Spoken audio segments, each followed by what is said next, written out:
I love roses. My father grew them.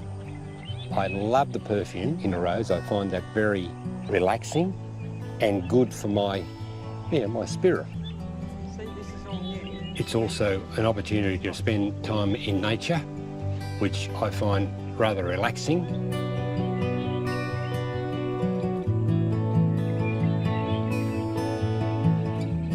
Roses are one of the most popular plants in the world. We grow roses here and we sell them to the public.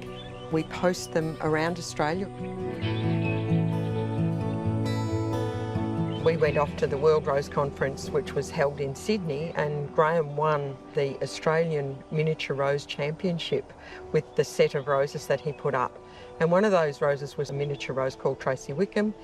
And the breeder of that rose, who lived up in New South Wales, he called us and said, would we be able to release that rose and grow it for Victoria? And I jumped at the opportunity because I was a mum at home with 2 kids, and it was like, great. And I started growing cutting-grown miniature roses.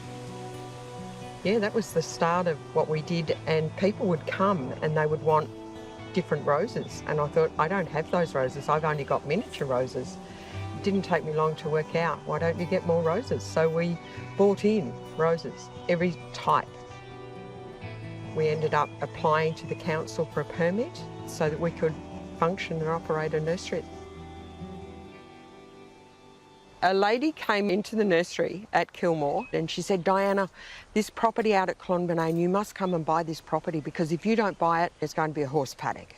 Curiosity got the better of me and I drove out here one evening and I broke every rule of property purchase. I fell in love. I went back to Kilmore, I said to Gray, I found the perfect property. Come with me and we'll see this property. We drove out here together. I drove in the driveway and we got a little way up the road and he goes, all I can see is work, work, work. That was okay, really. And of course it was, because I did all the work. Yeah, you did all the work, that's right. No.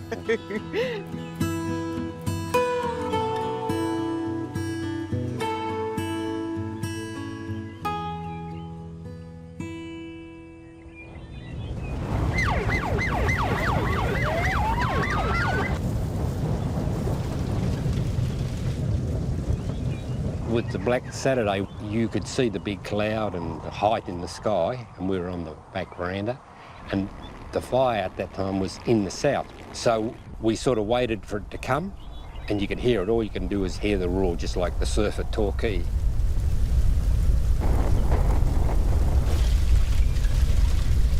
So we set about putting out spot fires as they came.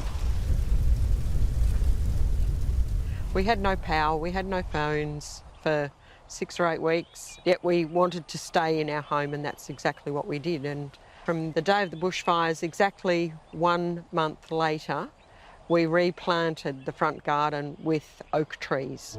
And that was, for us and for our community here, that was a point where we knew that we could recover, we could regenerate, and we'd have green again.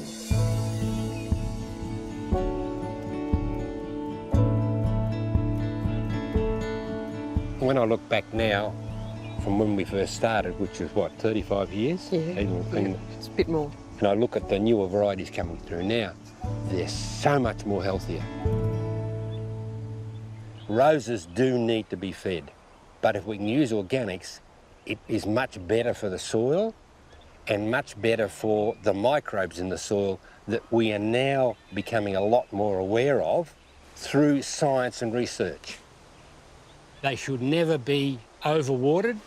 They will flourish if they're given adequate water, a good organic fertiliser for the soil, and also liquid food for roses, where the food's absorbed through the leaves, is very economical and also very beneficial.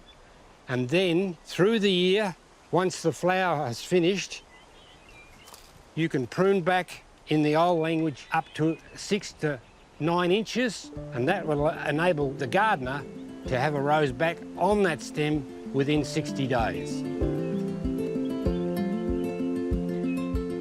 The value of the rose is found in its ability to grow in all climatic conditions, especially through the hot weather. And I've been lucky enough to breed a blue rose. The reason why a blue rose is considered to be the holy grail of breeders, it's considered that it's genetically not possible to breed. I was always encouraged, even from when I was a child, if you're going to breed something, the main thing is get in and have a go.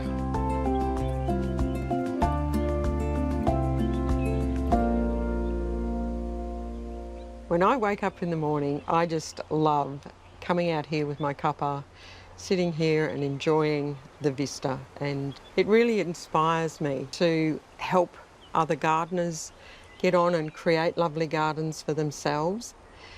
People will email me and tell me that they're creating a new garden.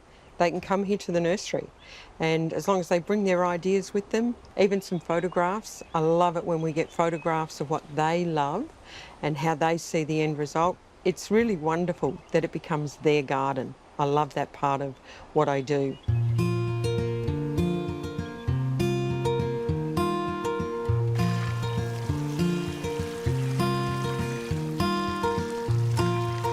We get up here and we water, and it generally takes us about an hour and a half each. And it's lovely because we start at opposite ends of the nursery, and as the watering goes on, we eventually end up at a point where we're across the walk from each other, but we're close. And after that hour and a half of meditative thinking in your own space and being in your own place, to be together again and talk about that particular rose that I saw, or that one that he saw, or, you know, whatever, those nice things. But it's lovely at the end of it.